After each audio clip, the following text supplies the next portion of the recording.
The woman was a general's daughter. In her past life, she had married the crown prince, but he had sent men to ruin her honor at a hot spring resort. To save the engagement, the general had done everything to help the crown prince take the throne, only to have the entire household executed 3 years later. The woman finally realized that the crown prince had long feared her family's influence, and had kept a beloved lover all alone. Her only choice was to drag him down with her, but luckily, she was reborn back to the very day he set his trap for her. She killed the men who snuck into her chambers, then slipped out through a hidden door. Meanwhile, the prince was questioning a traitor in the bathing pool. The traitor pretended to beg for mercy but tried to attack, never expecting the prince, rumored to be frail, actually knew how to fight. The prince ordered his men to dispose of the body. Just then, the woman slipped in from another entrance. The crown prince had already learned she had escaped and sent men to search the entire resort. She walked toward the pool and locked eyes with the prince, who was bathing in the water. Footsteps approached from outside. The woman looked for another hiding spot, but noticed a pair of men's feet under the table.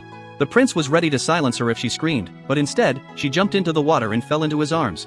When the crown prince entered the room, he only saw the prince standing by the incense burner, unaware of the woman hidden inside his wide sleeves. He claimed he feared for his fiancée's safety and asked if the prince had seen her. The prince hesitated over whether to hand her over, then felt a sharp pinch on his arm. He had to tell the crown prince he knew nothing of her whereabouts. But the crown prince was still suspicious and ordered a search of the room. The woman tensed up and pulled out her hidden wrist arrow, ready to die alongside him once more. At that moment, the prince turned and gave her a smile. She thought he had lost his mind, but he untied his robe and walked toward the crown prince.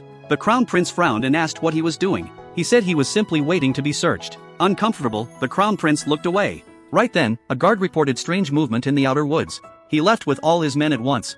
The woman stepped out from behind the incense burner. She promised to repay the prince for covering for her, but before leaving, she raised her wrist arrow and aimed it straight at him. The prince had no time to defend himself.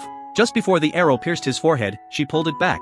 She confirmed that he was indeed as unable to fight as the rumors said. As for the body, she decided to pretend she had never seen it.